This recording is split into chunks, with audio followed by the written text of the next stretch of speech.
जय माता दी दोस्तों, आज की हमारी वीडियो होने वाली उन भक्तों के लिए जो वैष्णो देवी की यात्रा पर जाने वाले हैं या फिर वैष्णो देवी की यात्रा पर जाना चाहते हैं। तो उनके मन में बहुत से सवाल उठते हैं, कैसे वैष्णो देवी की यात्रा पे जाना चाहिए, कौन सा समय सही रहेगा, वैष्णो देवी में रुकने की क्या व्यवस्था है, वैष्णो देवी में खाने पीने की क्या व्यवस्था है, वैष्णो देवी की यात्रा में कितना समय लगता है और आखिर में जानेंगे वैष्णो देवी की यात्रा में कितना खर्च आता है और कैसे आप पहले से सारी ऑनलाइन बुकिंग करा सकते हैं और यात्रा पर्ची आपको कहाँ से मिलेगी। इसके अलावा जो भक्त बजट कम होने के कारण वैष्णो देवी की यात्रा नहीं कर पाते हैं, उनके लिए आज की वीडियो में बहुत कम बजट में लगभग 1000 रुपए से 1500 रुपए में कैसे वैष्णो देवी की यात्रा वो भक्त कर सकते हैं, इसकी भी जानकारी आपको आज की इस वीडियो में मिलने वाली है। तो वीडियो को अंत तक देखिएगा और अगर अभी तक आपने हमारे चैनल को सब्सक्राइब नहीं किया है तो हमारे चैनल को सब्सक्राइब कर दें, बेल आइकन को प्रेस कर दें, क्योंकि हमारे चैनल पर ऐसी ही इन्फॉर्मेटिव वीडियो बराबर अपलोड होते रहते हैं और सभी भक्त कमेंट में जय माता दी जरूर लिखेंगे। तो चलिए वीडियो को शुरू करते हैं। सबसे पहले बात कर लेते हैं कैसे जाएं वैष्णो देवी। वैष्णो देवी जाने के लिए सबसे अच्छा ऑप्शन है बाई ट्रेन। अब कटरा में श्री माता वैष्णो देवी रेलवे स्टेशन बना हुआ है, जहां के लिए भारत के सभी मुख्य शहरों से सीधे ट्रेन चलने लगी, तो आप बाई ट्रेन कटरा जा सकते हैं। अगर आपके शहर से कटरा के लिए ट्रेन नहीं मिलती है तो आपको जाना होगा जम्मू तवी। आप बाई ट्रेन जम्मू तवी पहुंच जाइए। जम्मू तवी रेलवे स्टेशन के बाहर ही बस स्टॉप बना हुआ है, जहाँ से हर 10 मिनट में कटरा के लिए बसें चलती है, तो आप बाई बस कटरा जा सकते हैं। बस में आपको पर पर्सन के हिसाब से 100 रुपए का टिकट लेना पड़ेगा और आप 1.5 से 2 घंटे में बाई बस कटरा जा सकते हैं। तो दोस्तों अब हम कटरा पहुंच चुके हैं। बात करते हैं कटरा में रुकने की क्या व्यवस्था है। वैसे कटरा में बहुत सारे धर्मशाला, गेस्ट हाउस और होटल बने हुए हैं, जिनमें 300 रुपए से लेके 2500 रुपए तक में रूम मिल जाते हैं। लेकिन अब हम बात करते हैं कटरा में सबसे कम बजट में आपको रुकने के लिए कहाँ पर मिलेगा। तो कटरा बस स्टॉप जब आप पहुंच जाते हैं तो बस स्टॉप के पास में ही बना हुआ है श्री माता वैष्णो देवी ट्रस्ट का निहारिका भवन, जिसमें आपको मात्र 100 रुपए में डोरमेट्री मिल जाती है, जो कि कटरा में रुकने का सबसे सस्ता ऑप्शन है। इसके अलावा दोस्तों अगर आप निहारिका भवन में रूम लेना चाहते हैं तो यहाँ पे आपको एसी रूम 1450 रुपए और नॉन एसी रूम 850 रुपए में मिल जाता है। अब बात आती है आपको निहारिका भवन में बुकिंग कैसे करनी है। तो निहारिका भवन में पहुंचने के बाद भी आप डायरेक्ट बुकिंग काउंटर पे जाके भी निहारिका भवन में डोरमेट्री और रूम की बुकिंग कर सकते हैं। इसके अलावा आप अगर चाहें तो माता वैष्णो देवी की official website Shri Mata Vaishno Devi .org पे जाके भी पहले से ऑनलाइन बुकिंग कर सकते हैं। वेबसाइट का लिंक वीडियो के नीचे डिस्क्रिप्शन में मिल जाएगा, जहाँ से आप सीधे एक क्लिक पर श्री माता वैष्णो देवी की ऑफिशियल वेबसाइट पर जा सकते हैं और अपने रूम की बुकिंग कर सकते हैं। इसके अलावा दोस्तों बहुत से भक्त जाके अर्धकुमारी में नाइट स्टे करते हैं, जहाँ पे गर्भजून मंदिर है। इसके अलावा बहुत से भक्त सीधे भवन पे जाके भी नाइट स्टे करते हैं। तो कैसे आपको अर्धकुमारी में स्टे करना है और कैसे आपको भवन में स्टे करना है, इसकी भी बात आप पहले कर लेते हैं। तो दोस्तों सबसे पहले बात करते हैं अगर आप अर्धकुमारी में रुकना चाहते हैं तो वहाँ पे रुकने की क्या व्यवस्था है। तो अर्धकुमारी में श्री माता वैष्णो देवी ट्रस्ट द्वारा 2 भवन बने हुए हैं, जिसमें एक भवन में आपको 700 रुपए में रूम मिल जाता है और दूसरा भवन बना हुआ है जिसमें आपको 120 रुपए में डोरमेट्री मिल जाती है। तो मैं सजेस्ट करूंगा अगर आप अर्धकुमारी में रुकना चाहते हैं तो आपके लिए डोरमेट्री बेस्ट ऑप्शन है। दोस्तों बात करते हैं भवन पे रुकने की क्या व्यवस्था है। तो भवन पे टोटल 3 श्री माता वैष्णो देवी ट्रस्ट के भवन बने हुए हैं। सबसे पहला है मनोकामना भवन, जिसमें आपको 120 रुपए में पर बेड सिस्टम में डोरमेट्री उपलब्ध हो जाती है, तो आप डोरमेट्री लेके भी नाइट स्टे कर सकते हैं। इसके अलावा वहीं भवन के पास में बना हुआ है मेन भवन कॉम्प्लेक्स और गौरी भवन। अगर आप मेन भवन कॉम्प्लेक्स में रुकना चाहते हैं तो आप डबल बेडरूम लेते हैं तो आपको 1600 रुपए, अगर आप 4 बेडेड वाला रूम लेते हैं तो इसके लिए आपको 2300 रुपए देना होगा। इस भवन में आपको डोरमेट्री उपलब्ध नहीं कराई जाती है। और अगर आप गौरी भवन में नाइट स्टे करना चाहते हैं तो आप अगर 2 बेड वाला रूम लेते हैं गौरी भवन में, इसके लिए आपको 900 रुपए, अगर आप 4 बेड वाला रूम लेते हैं गौरी भवन में तो इसके लिए आपको 1450 रुपए, अगर आप 6 बेड वाला रूम लेना चाहते हैं गौरी भवन में तो इसके लिए आपको 1900 रुपए देने पड़ेंगे। तो दोस्तों अगर आप बहुत कम बजट में अपनी यात्रा करना चाहते हैं तो डोरमेट्री बहुत बेस्ट ऑप्शन है और बहुत साफ सुथरी डोरमेट्री होती है। आपको डोरमेट्री में किसी भी प्रकार की कोई समस्या नहीं आएगी। दोस्तों बात करते हैं कैसे आपको डोरमेट्री की बुकिंग करनी है। तो डोरमेट्री की बुकिंग आप चाहें तो पहले से ऑनलाइन भी कर सकते हैं या फिर कटरा में निहारिका भवन बना हो, निहारिका भवन पहुंचने के बाद भी बुकिंग आप कर सकते हैं। अगर आप सीधे भवन में पहुंचने के बाद या फिर अर्धकुमारी में पहुंचने के बाद डोरमेट्री बुकिंग करना चाहते हैं तो बाई चांस ही आपको डोरमेट्री मिलेगी, नहीं तो आपको डोरमेट्री मिलने में दिक्कत होगी। इसलिए आप पहले से ऑनलाइन बुकिंग कर लें या फिर आप कटरा में निहारिका भवन पहुंचने के बाद डोरमेट्री की बुकिंग कर लें। तो दोस्तों ये तो बात हो गई कटरा में रुकने की क्या व्यवस्था है, अर्धकुमारी में रुकने की क्या व्यवस्था और भवन में रुकने की क्या व्यवस्था है। अब बात कर लेते हैं कि कौन सा सही समय रहेगा आपको वैष्णो देवी की यात्रा करने के लिए।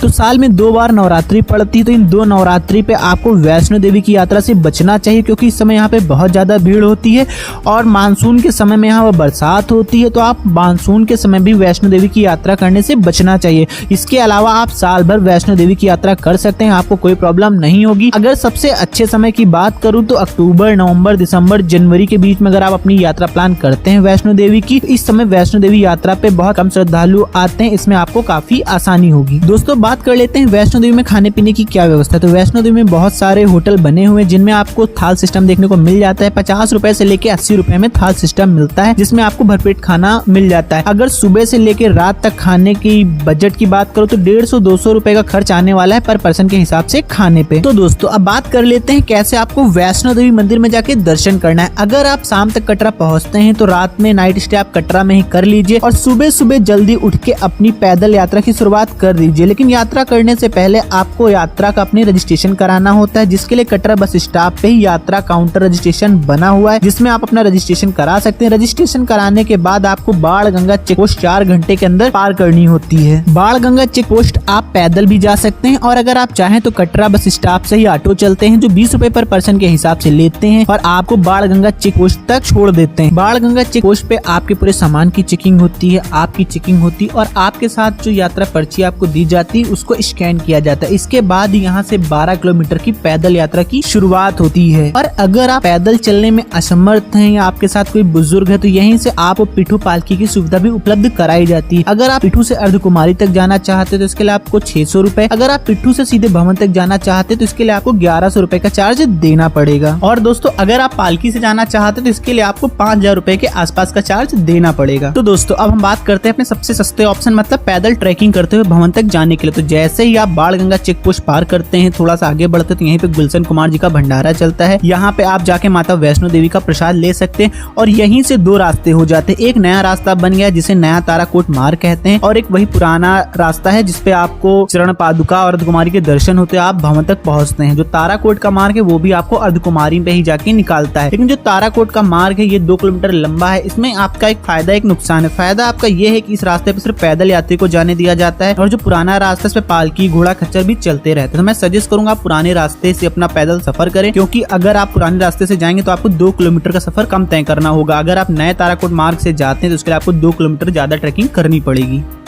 तो दोस्तों अब हम अपनी पैदल यात्रा की शुरुआत करते हैं इसी पुराने वाले रास्ते से। तो आप जैसे ही थोड़ा सा आगे बढ़ेंगे तो आपको पड़ेगी बाण गंगा। कहते हैं माता वैष्णो देवी ने बजरंगबली की प्यास बुझाने के लिए बाण चलाकर बाण गंगा प्रकट की थी और उसी से हनुमान जी ने अपनी प्यास बुझाई थी और माता जी ने यहीं पे अपने बाल भी धोए थे, इसलिए इसे बाल गंगा भी कहा जाता है। बाण गंगा से 1.5 किलोमीटर ट्रैकिंग करने के बाद अब हम लोग पहुँचते हैं माता के चरण पादुका मंदिर। कहते हैं यहीं पे माता जी ने भैरव जी को पलट के देखा था, इसलिए यहाँ पे माता जी के चरण के निशान पड़ गए थे और इसीलिए इस मंदिर का नाम चरण पादुका पड़ा। तो यहाँ पे सभी भक्त रुक के दर्शन करते हैं। दर्शन करने के बाद अपनी यात्रा की शुरुआत करते हैं। आप जब पैदल ट्रैकिंग करते हैं तो आपको रास्ते भर बहुत सारी दुकानें देखने को मिल जाती हैं। पूरे रास्ते भर आपको खाने पीने की कोई दिक्कत नहीं होने वाली है। जगह जगह माता वैष्णो देवी ट्रस्ट द्वारा संचालित कैंटीन भी आपको देखने को मिल जाएंगी। जगह जगह वॉशरूम भी बने हुए हैं। तो पूरा जो ट्रैक है माता वैष्णो देवी का बहुत ही साफ सुथरा आपको देखने को मिलेगा और कहीं भी किसी भी प्रकार की कोई दिक्कत नहीं होती है। अगर कोई मेडिकल इमरजेंसी आ जाती है तो आपको मेडिकल इमरजेंसी के लिए वहाँ पे जगह जगह पे क्लिनिक भी बनाए गए हैं। तो दोस्तों चरण पादुका के दर्शन करने के बाद अब हम पैदल ट्रैकिंग करते हुए पहुंच चुके हैं अर्धकुमारी मंदिर। अर्धकुमारी मंदिर में गर्भजून बना हुआ है। कहते हैं यहीं पे माता रानी ने 9 महीने वास किया था, इसलिए इस गुफा का नाम गर्भजून पड़ा। अब बात कर लेते हैं आपको कैसे अर्धकुमारी में दर्शन करने। तो अर्धकुमारी में दर्शन करने के लिए ग्रुप नंबर का सिस्टम रखा गया है। तो यहाँ जाने के बाद आपको ग्रुप नंबर प्राप्त करना पड़ेगा। ग्रुप नंबर प्राप्त करने के बाद जब आपका नंबर आ जाता है तब आप जाके अर्धकुमारी में दर्शन कर सकते हैं। अगर मैं ग्रुप नंबर में कितना टाइम लगेगा आने में तो बात करूँ, अगर आप पीक सीजन में जाते हैं तो उसमें कभी कभी 12 से 14 घंटे का समय भी लग जाता है। अगर आप ऑफ सीजन में जाते हैं अक्टूबर, नवंबर, दिसंबर, जनवरी तो इसमें आपको 3 से 4 घंटे का समय लग जाता है। तो आप अर्धकुमारी पहुंच जाइए। अगर आप ऑफ सीजन में जा रहे हैं तो 3-4 घंटे वेट करके दर्शन कर लीजिए माता रानी के। अगर आप पीक सीजन में जा रहे हैं तो मैं सजेस्ट करूंगा आप इधर से जाइए, अर्धकुमारी में अपना टोकन नंबर प्राप्त कर लीजिए। टोकन नंबर प्राप्त करने के बाद आप भवन की तरफ चले जाइए, भवन में दर्शन करिए, वापसी में आके अर्धकुमारी के दर्शन कर लिए। ये सबसे बेस्ट तरीका रहेगा अगर आप पीक सीजन में जाते हैं। तो अगर आप ऑफ सीजन में जा रहे हैं तो आप 3-4 घंटे का वेट करके पहले अर्धकुमारी में दर्शन कर लीजिए। दर्शन करने के बाद ही आप अपनी भवन की यात्रा करें। और दोस्तों अगर आप अर्धकुमारी में रुकना चाहते हैं, मैं पहले ही बता चुका हूँ अर्धकुमारी में रुकने की क्या व्यवस्था और कैसे आप अर्धकुमारी में रुक सकते हैं। तो दोस्तों अब हम लोग अर्धकुमारी से आगे चल रहे हैं। अब अर्धकुमारी से बैटरी कार भी चलती है। अगर आप बैटरी कार से अर्धकुमारी से भवन तक जाना चाहते हैं तो आप बैटरी कार का भी सहारा ले सकते हैं। इसके लिए आपको 360 रुपए के आसपास का चार्ज देना होगा और आप 10 से 15 मिनट में बैटरी कार से ही भवन तक पहुंच जाएंगे। लेकिन इसमें एक समस्या ये आती है कि वहाँ वहाँ पे जब आप टोकन के लिए लाइन लगते हैं, बैटरी कार का टिकट लेने जाते हैं, तो मात्र 70 से 80 लोगों को ही टिकट दिया जाता है और हर 3 घंटे में एक बार विंडो ओपन होती है, जिससे कि वहाँ पहुँचने वाले श्रद्धालुओं को बहुत ज्यादा दिक्कत होती है। इसलिए अगर आप बैटरी कार से जाना चाहते हो तो अपने पहले ही ऑनलाइन टिकट निकाल ले बैटरी कार का, जिससे आपको कोई समस्या नहीं होगी। अगर आप सोचते हैं वहाँ पहुँचने के बाद मैं बैटरी कार का टिकट लगे हाथ ले लूंगा, तो इसमें आपका 5 से 6 घंटे का समय जा सकता है। बात करते हैं दोस्तों, अगर आप पैदल ट्रैकिंग करके कटरा से भवन तक जाते हैं तो कितना समय लगेगा, ये आपकी नॉर्मल स्पीड पे डिपेंड करता है। अगर आप बहुत आराम से ट्रैकिंग करते हैं तब भी आप 8 से 9 घंटे में माता रानी के दरबार पहुंच जाते हैं। तो अभी हम माता रानी के दरबार पहुंच चुके हैं। अब आप कैसे यहाँ पे दर्शन करने, यहाँ पे रुकने की क्या व्यवस्था है, कौन सा तरीका सही रहेगा दर्शन करने के लिए, तो अगर आप माता रानी के दरबार में शाम के 7-8 बजे तक पहुंचे हैं तो आप तुरंत ही वहाँ पे बहुत सारे वॉशरूम बने हुए हैं, आप स्नान कर लीजिए। स्नान करने के बाद जितना भी आपके पास एक्स्ट्रा सामान है, वहाँ पे बहुत सारे क्लॉक रूम बने हुए, उस क्लॉक रूम में अपना सामान जमा करवा दीजिए और माता रानी के जाके दर्शन कर लीजिए। और अगर आप रात के 10-11 बजे तक पहुंचते हैं, मतलब अर्धकुमारी में दर्शन करने के बाद आप पहुंच रहे हैं, तो आप वहाँ पे एक नाइट का नाइट स्टे कर लीजिए। नाइट स्टे करने के बाद आप सुबह सुबह मॉर्निंग में जाके माता रानी के दर्शन करिए। दर्शन करने के बाद फिर आप भैरव बाबा के दर्शन करने चले जाइए। और अब बाबा भैरव के दर्शन करने के लिए भी आपके पास रोपवे का सहारा हो गया है, जिसके लिए आपको 100 रुपए का मात्र टिकट लेना होता है और आप 15 से 20 मिनट में भैरव बाबा पहुंच जाते हैं। और भैरव बाबा में दर्शन करने के बाद अगर आप अर्धकुमारी में वापसी में दर्शन करना चाहते हैं तो वापसी में आके अर्धकुमारी के दर्शन कर लीजिए और दर्शन करने के बाद आप नीचे आ जाइए। और अगर आप पहले से अर्धकुमारी के दर्शन कर चुके हैं तो आप सीधे नीचे कटरा आ सकते हैं। और दोस्तों थोड़ी सी बात कर लेते हैं, अगर आप फ्री में वैष्णो देवी भवन पे रुकना चाहते हैं तो इसके लिए आपको क्या करना होगा, तो वहाँ पे बहुत बड़े हॉल बने हुए हैं और वहीं पे बहुत सारे कम्बल स्टोर बने हुए, वहाँ से आप 100 रुपए जमा करके कम्बल ले सकते हैं और आप वहीं हॉल में जाके नाइट स्टे बहुत आसानी से कर सकते हैं। और जब सुबह आप जाएंगे कम्बल वापस करने तो आप जो 100 रुपए जमा करते हैं वो 100 रुपए भी आपको वापस कर दिए जाते हैं। वैष्णो देवी में ऐसा तब होता है जब वहाँ पे सारे डोरमेट्री फुल होते हैं, रूम फुल होते हैं, तो फिर आपको वहाँ पे जो बड़े बड़े hall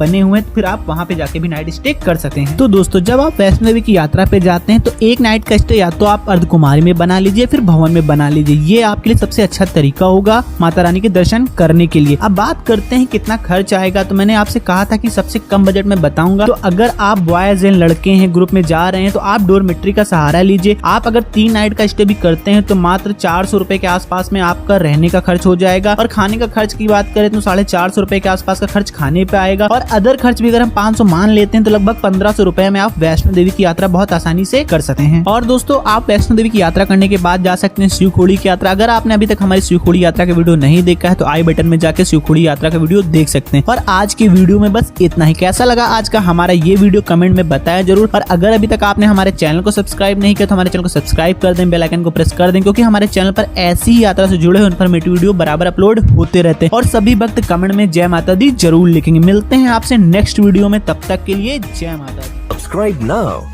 and press the bell icon. Never miss an update.